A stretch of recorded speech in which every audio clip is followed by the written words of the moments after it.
I so desperately seek.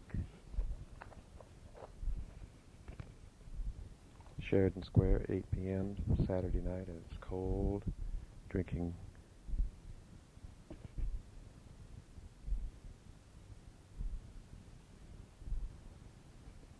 tall cans of Schaefer in paper bags, asking the dude in front to hold my place.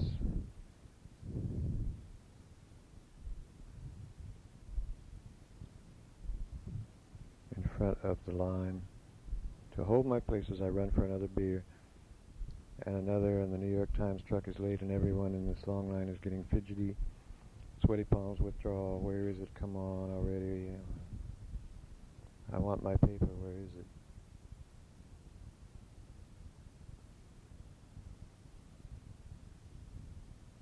The hungry eye. The Quaalude is kicking in just fine, and I feel time slowed to molasses as I gather what's left of the paper, plus the jug, plus the whiskey, and pad to the bath. The great thing about ludes is the way they stretch time, as they make the mundane look and sound absolutely fascinating.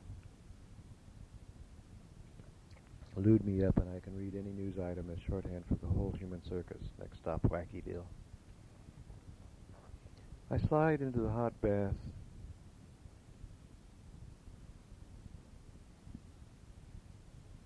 The feeling is unfucking believably delicious. I reach for the Week in Review and find an article about scientists studying alcoholism. The article says alcohol relieves anxiety so well its use and abuse will always be with us. So now scientists are looking for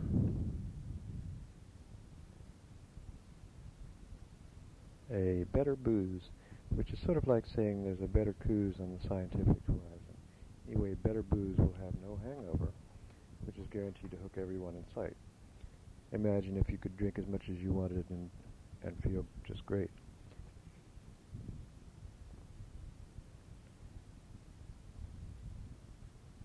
Something wrong somehow. And now there's talk of lacing better booze with multivitamins and a potent contraceptive and a dye that will turn your urine green if you drink enough to miss work at the shit factory. Hangovers are bad for business.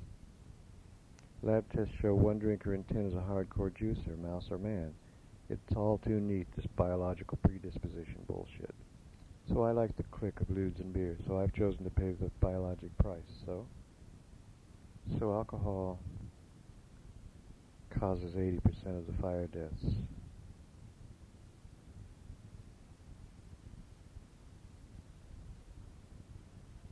Just like it caused the fire that killed old Fibber. So 65% of drowning deaths involve alcohol, just like Ali McGraw.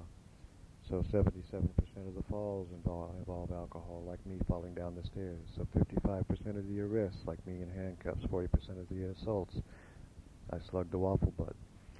30% of the suicides, my best friend Tom. 70% of the divorces. Need I go on? So alcohol abuse costs government and industry $6 billion a year.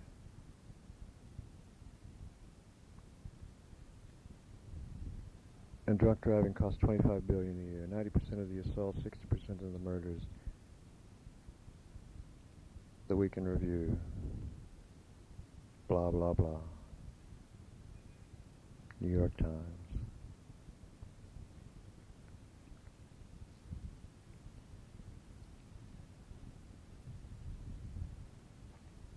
I'll do what I please, and I like it that way. And if I want to deduct my share of Paradise Now from the rat race, I'll do it right fucking now.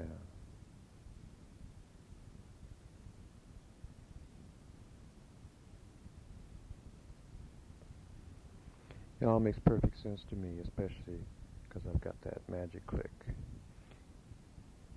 Here's a piece about new drug laws that make second offenders do jail time. My second pop was pimping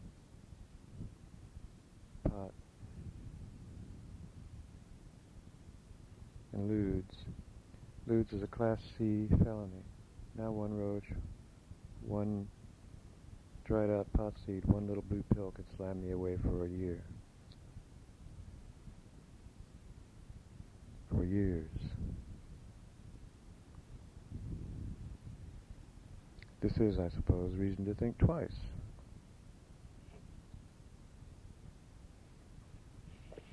As I continue down the merry road to hell, conning social workers, failing piss tests, cursing, oh my God, oh fuck, as I see that flashing red light screaming in my rear window, falling face down in the road, splat, dorking bisexual junkies in the ass, riding bareback 90 miles an hour, top down under a drunken moon.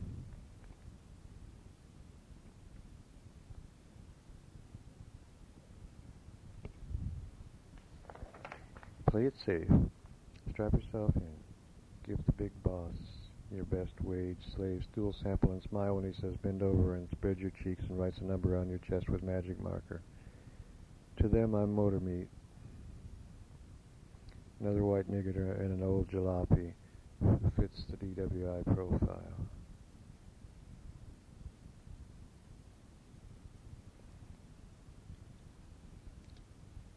They bust me again and again. Okay. I use drugs. Okay, I drink with inferiors. Okay.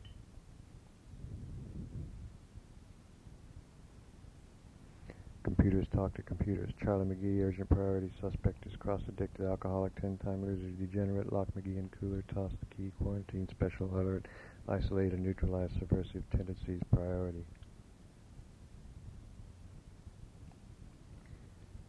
I see myself behind bars.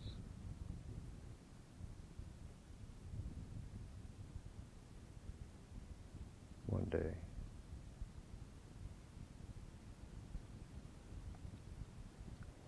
I see that beady-eyed detective from the Ulster County Sheriff's Office with a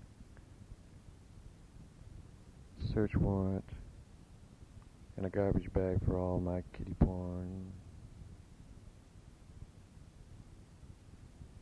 and animal videos and crack vials and silver roach clips and ceramic hash pipes shaped like shiny penises. Imagine sucking that hash pipe. Imagine sucking that penis pipe as you pee in a Dixie cup.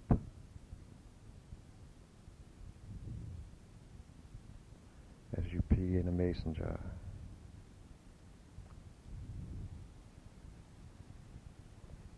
I mean, it beats wearing a necktie and peeing in some Dixie cup and strapping yourself tight inside some compact car with a breathalyzer in the ignition system.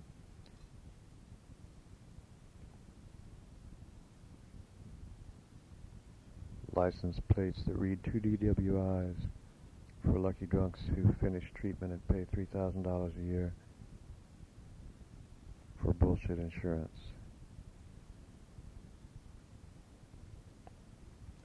I pour another righteous shot and settle back into the tub, and whoops, I dropped the newspaper plop in the bathwater, and it's a soggy mess. And I don't care. And the lewd is clicking beautifully now. I reach for another section, and the lead story is about aphrodisiacs for cockroaches. Into my whiskey-laced, looted brain, it seems the perfect metaphor for the whole dreary show. Useless goddamn civilization in a nutshell. Here's another classic item. Someone has stolen the foreskin of Jesus from the Vatican Museum. And the more stoned I become, the goofier it gets. I mean, sublimely ridiculous. It says here, Yale pays $1 apiece for virgin female cockroaches. Cockroaches. From whom? Are they cheaper by the dozen? Who picks the virgins? Is it me or the world? I'm a mild-mannered gentleman junkie, blissing out in the tub, bothering no one at all, reading the paper. It says here this new metal detector in the Queen's Courthouse has led to the confiscation of 746 knives, 341 Saturday night special, 116 containers of mace, 566 hypodermic needles, 6 sets of brass knuckles, and 1 zip gun. Right. Somehow this is terribly significant.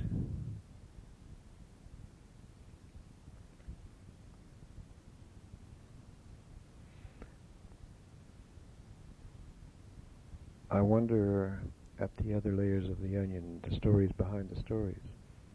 Take this item. Bus crash in Turkey kills 55. That's it.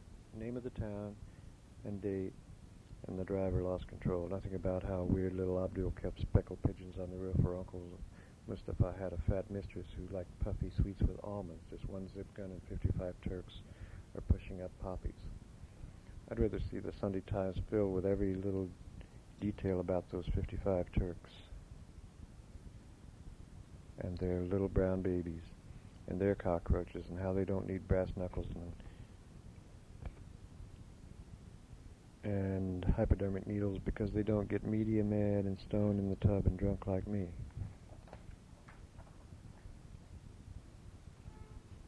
$29. Candy looks so yummy as I pilot the clunker toward New York.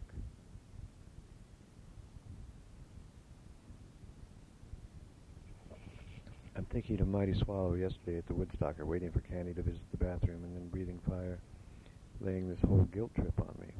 Why can't I find a girl my own age?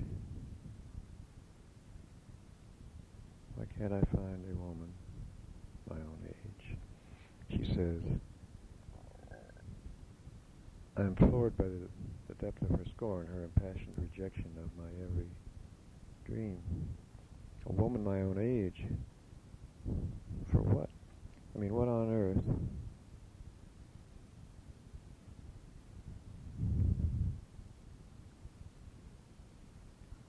Would I do with a 44-year-old woman? Open a cellulite stand? Give me 3 15-year-olds and a fresh keg of beer. A cold keg of beer. Give me young stuff any day. And if she please daddies me to death,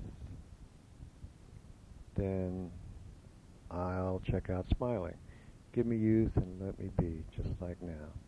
Slapping time to a bebop saxophone and rolling and wailing down the New York State Thruway to face the ultimate behavioral sink, Babylon on Hudson. Charlie, she purrs, yeah. Am I beautiful? Child, you're the greatest. You're the cutest. You're the hippest, really. But am I beautiful? Of course you're beautiful. Then tell me. I don't care if you think I'm a floozy, just as long as I'm beautiful.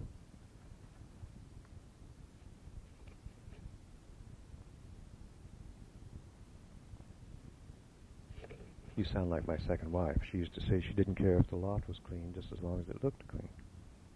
You jerk, that's not the same at all. You're fucking beautiful. You're so goddamn beautiful, I can't stand it. You're a beautiful floozy. How's that? That's better. And your cute little ass is especially beautiful. Is that love or lust? Well, I'm afraid. Afraid? Bhagwan Rajneesh says, pay attention to fear. Fear is the exact opposite of love. I thought hate was the opposite of love. No, hate has energy, feeling. Fear has nothing at all. Fear sucks. So do you. You silly bastard. This is all a goof to you, isn't it? I want another beer. Not while you're driving. You promised, remember? Besides, I brought a surprise. What? Your old pal, Jaws. You mean, yep. She reaches in her purse, and God Almighty, there it is. Tacos, infernal jaws of love. Red, toothy suck hole and all. Let's try this fish. What do you say, Charlie? Charlie boy? She removes the cigarette lighter, she plugs in Jaws and flips the switch. There's a faint humming sound as she tests the auto-suck action. with her finger. Oh my God, she squeals. Wheedle. My God, she squeals. Get a load of this.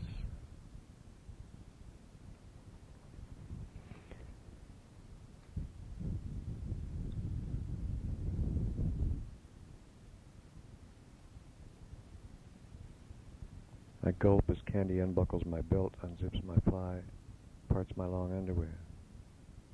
I raise my ass an inch to give her the slack she needs to find my wanger, which is rising like crazy to meet the occasion. And as I feel Jaws deep throat my throbbing meat, near Candy giggling like a maniac and the radio blasting, I'm about to lose control, and I think I like it.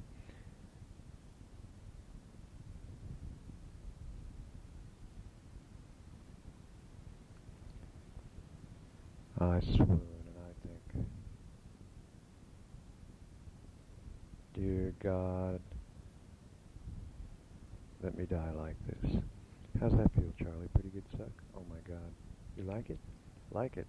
Holy Mother of Christ. I love it. Last week I was a cross between Weird Walter and Eleanor Rigby. Now I feel like Jaws 4.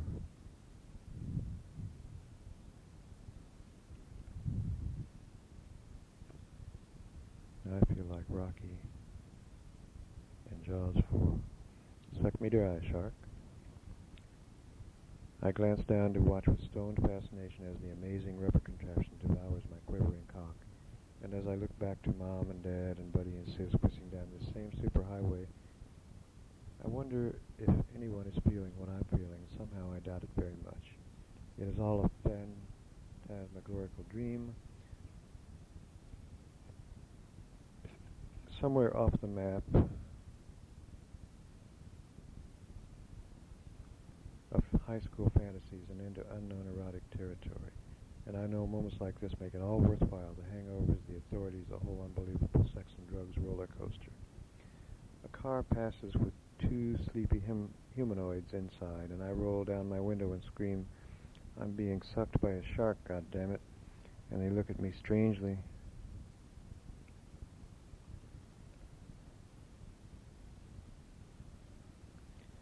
And speed up, and I laugh and try to hold back, but Jaws in Candy's pumping hand is merciless, and I feel my spine dissolve as I close my eyes and scream a blood-curdling yow and squirt a mighty load. Was it good for you too, she laughs.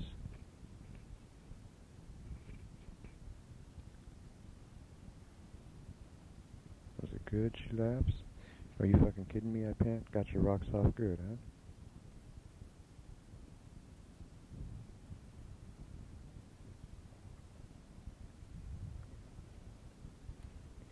I slump in the seat, spent, drained, gone. I wonder how you clean this thing, Candy laughs.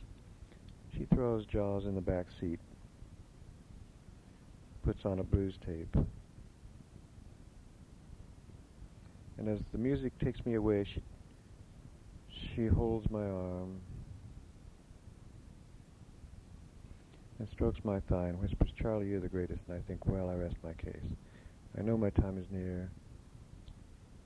I know my time is near. So what?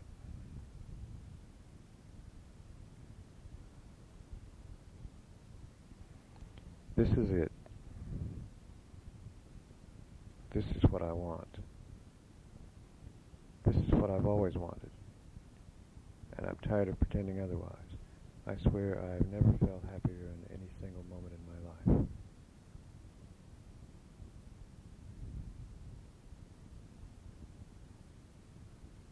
Candy snuggles close, and together we bop down the ribbon of road toward the city. I'm still wondering why middle-aged women get so bent out of shape when men chase younger girls.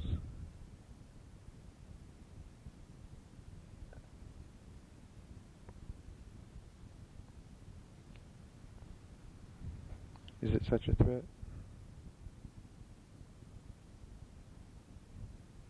Such a nasty threat? Is this God's little joke on women, or what?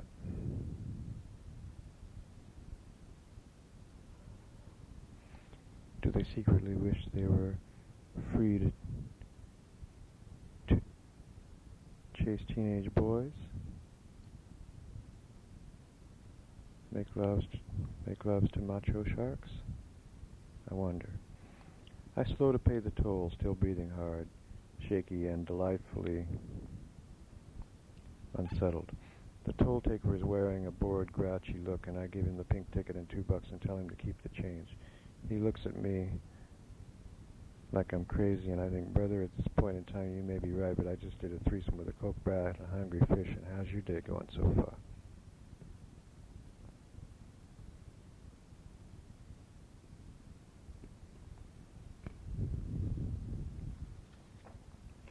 Up the Palisades Parkway, arm around my honey, feeling no pain.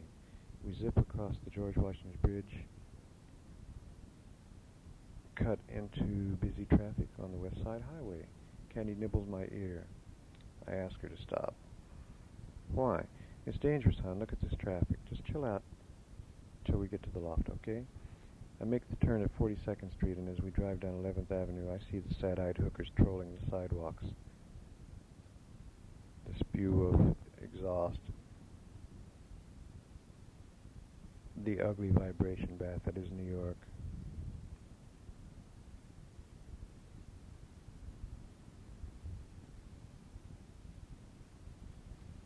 And I feel my stomach tighten.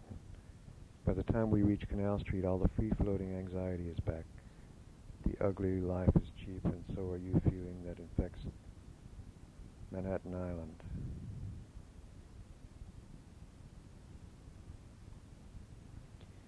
The mad frustration level that drives thin skin, no tolerance, burnouts like me absolutely crazy. The I got mine, fuck you, and fuck you, buddy sentiments of 10 million greedy monkeys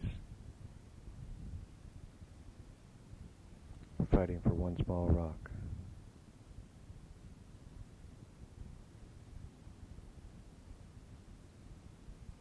Hold fast, Charlie.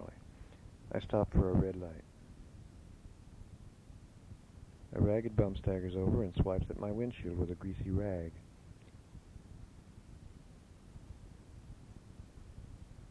He's young, no more than 25 or so, and under the crud and scabs, I see he was once a handsome guy. I give him a 20 and smile and tell him to hang in there, and suddenly I am him.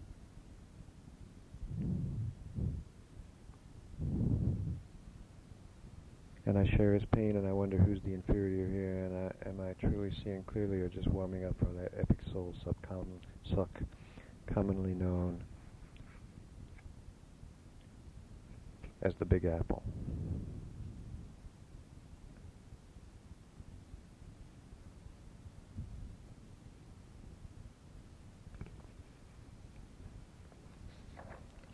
Well, what the fuck? Bad energy is better than none at all, right? Maybe hate is better than fear. Maybe a miracle will happen, and I'll find myself able to handle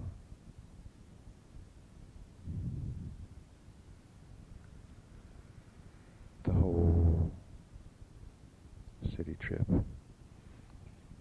A polite in and out, to open the mail, make some calls, shoot the tattoo party, dance the dance one more time, right?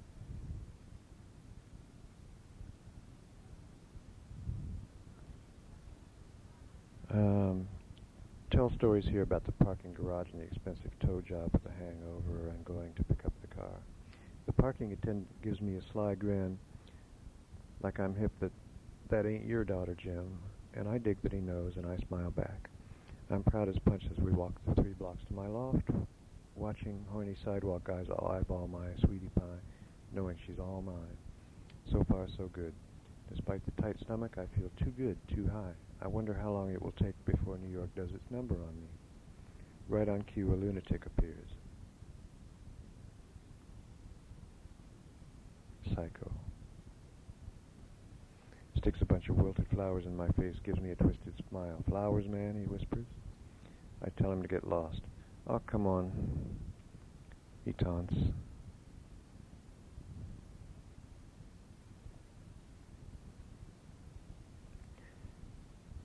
Buy the little chickie some flowers. What's wrong? You broke her something? Or maybe she don't deserve it.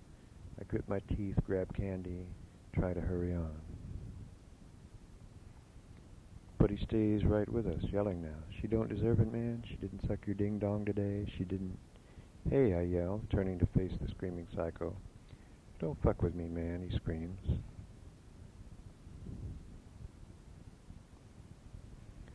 Dropping into a combat position.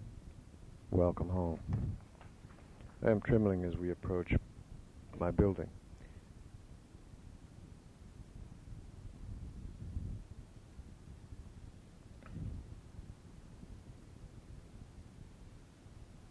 And there, on the steps, are 4 black bums passing a bottle of nitrate. Pardon me, I say. They look up. Excuse me, I say. And they lean sideways about half an inch to let us squeeze through.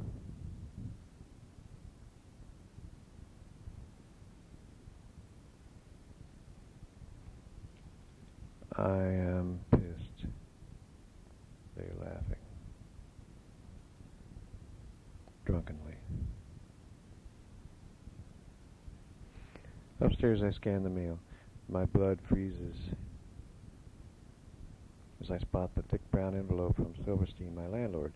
Inside are blue-bound legal papers and a notice that he's doubling my rent. A red flag waves in my brain and bells ring and buttons are pushed and I feel the urge to kill. After the flower cycle and the surly spades, this is all I need. I brush away a tear and ask Candy to go for beer. She makes a face and calls me a junkie. I don't fucking care. It is all a horrible black joke and the laugh is on me and I need something to take the edge off, and I mean right now.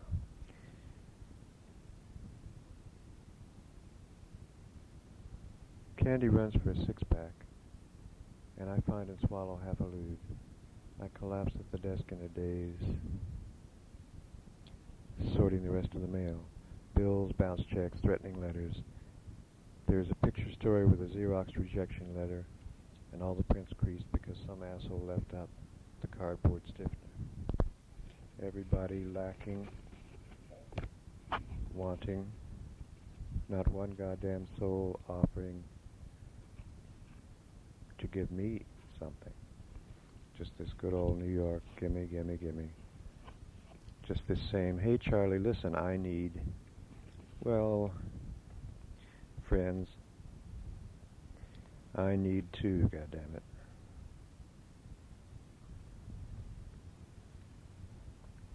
I've been in New York exactly 30 minutes.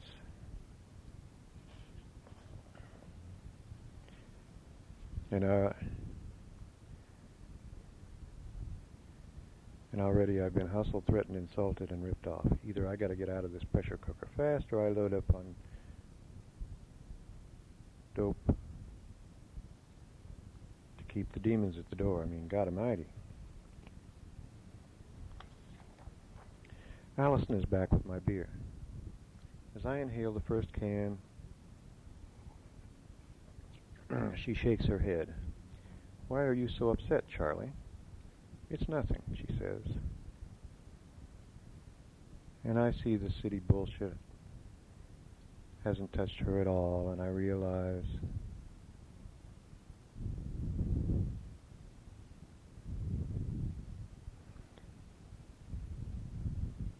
that shit happens to millions of poor bastards here every single day, and they handle it fine, no big deal. It's me who's off base. It's me who lets these tacky urban insults blow my cool. I sigh, crack another beer, and shake my belly, as if to speed that crumbly lewd into my whacked-out system, take me down. Charles, you're trembling, she says candy, zipping herself into a hot red dress. It's those fuck me shoes I love so much, I say.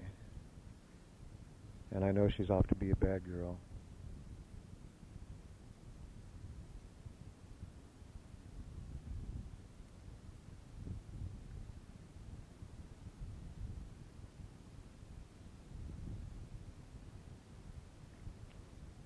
And at this point, I don't give a flying fuck what Candy does.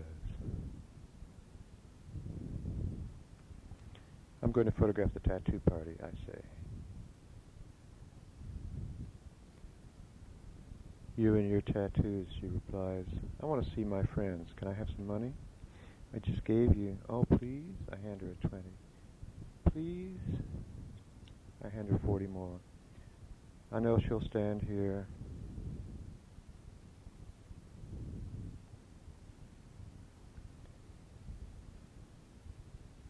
Tell me not to drink so much. And then run straight to her junkie friends, split 2 quarters into dimes, stretch that with procaine, and sell that in some toilet stall and end up with a gram of pure which will be gone in 2 shakes of a rock star's cock. At the moment I couldn't care less. You want to eat, I asked. No, do you? Not now. I'm going to drink this 6-pack and let this lewd do its stuff. 7-course meal, not a 6-pack and a lewd.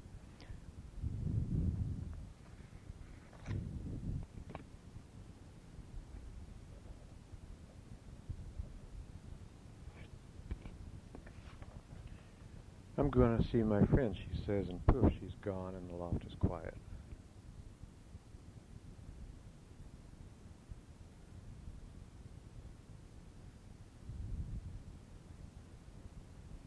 I'm going to go see my friend, she says, and poof, she's gone and the loft is quiet.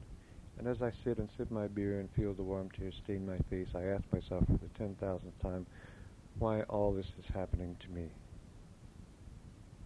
Why? Why not leave it all? This stinking cockroach loft and my greedy landlord, my half share in this greasy stinking cockroach loft and my greedy landlord, the dreary cabin in the pissy Ulster County weather, and the piss bums and the daily indignities that rip my guts apart. Why not pack it all in, join the dancing girls on some exotic beach, rent a flowered balcony in Kathmandu for $10 a month, puff opiated hash for a penny a poke, and shuck this sick scene forever? Is it so far-fetched, so impossible? Is there no escape? Stay tuned. 30. I gotta get out of this place. I grab my camera bag, film, a handful of loose joints. Step into the light cold rain, stop at the corner deli for a can of Bud in a paper bag. I light a joint and drink my way to the subway, sip and toke. By the time I reach the subway, I am spaced.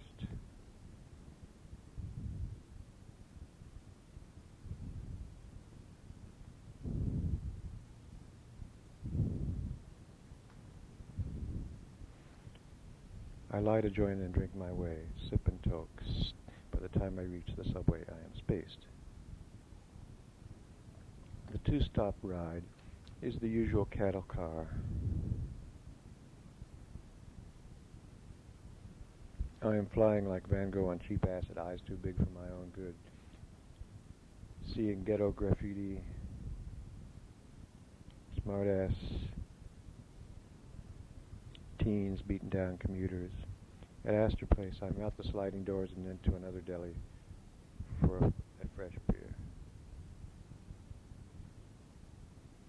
A traveler, the Puerto Ricans call it.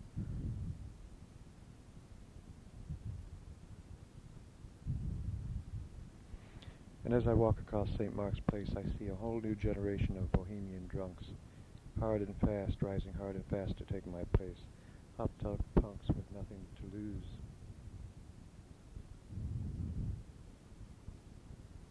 Nothing to live up to. burned out hips, sad-eyed junkies from Avenue C, all drunk like me, stoned like me, all ready to go out in a blaze of whatever the fuck you got.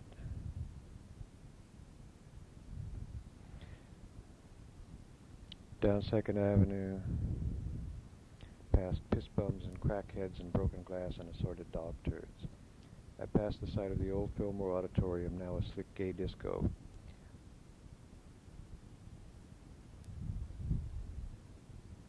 Feeling the sad ghosts of Tim Leary talking turn on, turn in, drop out, and Janis Joplin pouring her electric soul to bug-eyed tripsters. And the Grateful Dead moaning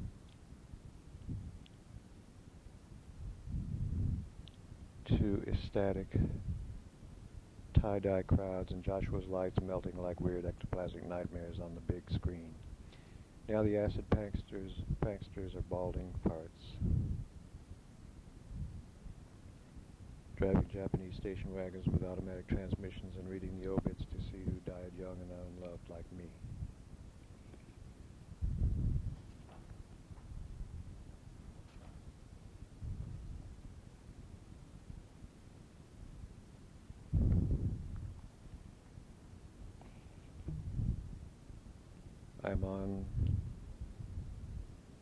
I'm going to the tattoo party. When I was 6, my best friend's brother came home from the Navy with neat tattoos on his arms. I said, "Wow, this is great. Little skin pictures." And he slipped off his sailor shirt and showed me a naked dancing girl and a palm tree on his chest, and there was a word written underneath, and I said, "What's that spell?" And he said, "Dreams." I touched his tattoos, and they were colored smooth, and he laughed and said the tattoo needle hurt like hell. And when I got home, I drew my own tattoo dreams on my arms with Daddy's fountain pen and spilled ink on the rug, and Mommy got mad, and I got a spanking. And the janitor at my school had tattoos, and I was shy about asking, but one day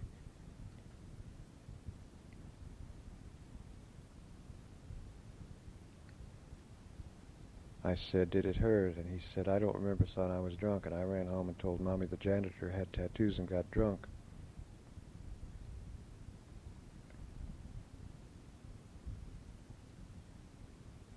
And was queer, and she started shaking me and said, "What do you mean, queer?" And I said, "You know, it means weird." And she said, "Queer is a bad word, and I should never say it again.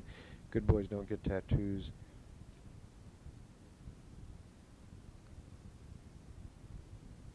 And she called to school, and they fired the janitor, and I knew I was a bad boy because I wanted to be weird and get drunk and run away on a big ship and get in trouble with naked girls under palm trees, and anyone who didn't like it could go to hell, and the very thought gave me goosebumps and a secret shiver all my own.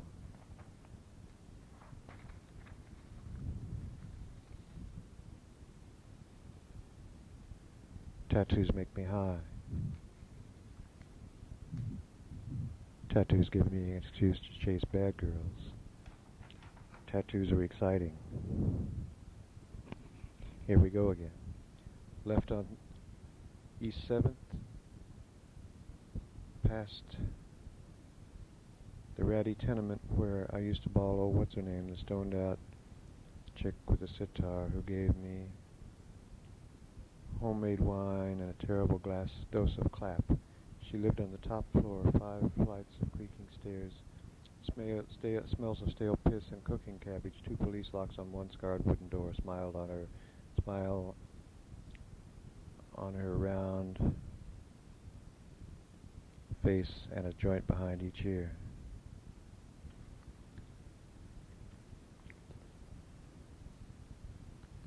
It was here I attended my first nude party, where we checked our clothes at the door and I ran drunk and naked through the rooms. Some giggling hippie chick pinching my ass. It was on this street that I watched them carry her poor skinny body into the ambulance red with stab holes. Now 20 years have gone, and she's a fading memory, dust to dust, one more unmourned obituary, one more forgotten. And all I know is she was done fast and easy. and she lived here.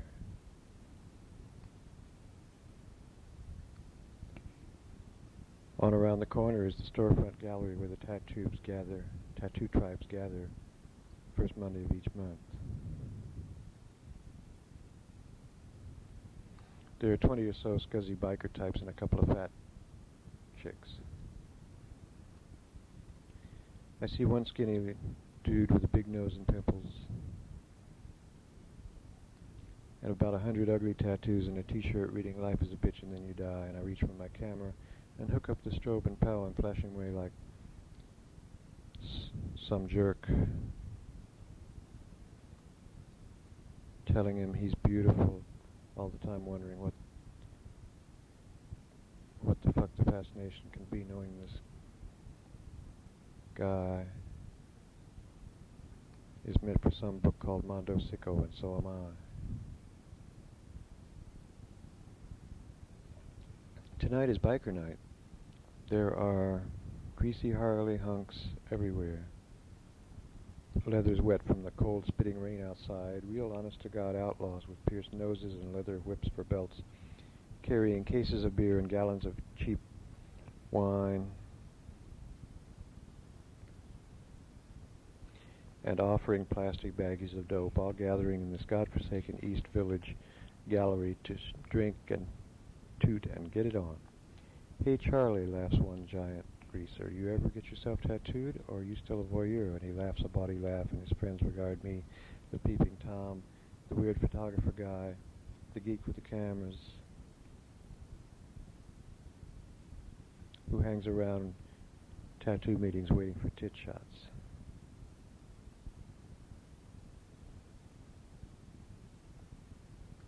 I laugh and wave, embarrassed, ashamed. They know, I know, I'm the twisted outsider.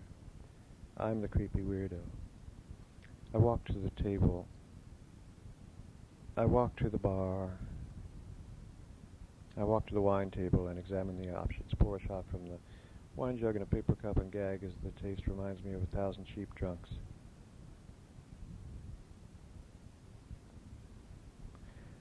I wonder how many millions of gallons of this vile red shit I poured into my bottomless throat over the years, and I spit it out. No more. I duck out. I go for a 6-pack of German beer and have the old pops at the bodega open just once so I can rinse the rot gut taste from my mouth. In walks a curvy leather girl with razor blade earrings and a snarling dragon tattooed on one muscular arm. Yes, she says she's heading for the party.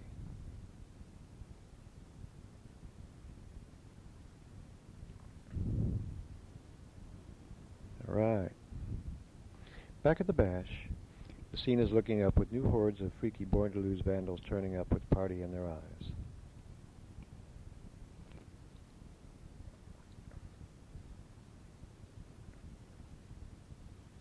I open a beer and stash the bag. Let the urban mutants drink the cheap red swill. Someone passes me a joint and I take a drag, and suddenly there's the click. The sense that I'm here, I belong, I'm home. I squint my eyes and it's 1890.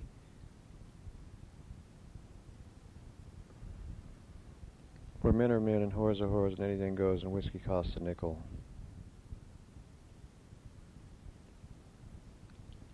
And the spittoons are free and the only law is the sign posted over the bar, "Do what thou wilt." Do whatever you want.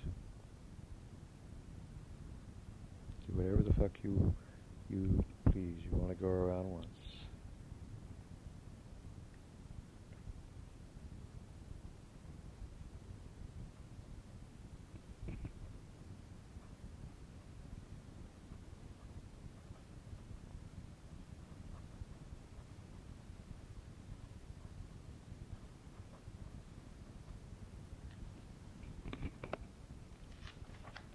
Right on cue, Up walks a well-toasted version of Buffalo Bill, Brooklyn style. "Hey, Charlie," he says, "you got a red nose tattoo or what?" It's Shovelhead Sam, my biker pal from the Boot Hill Saloon in Daytona Beach. The Boot Hill is the one bar everybody warned me about.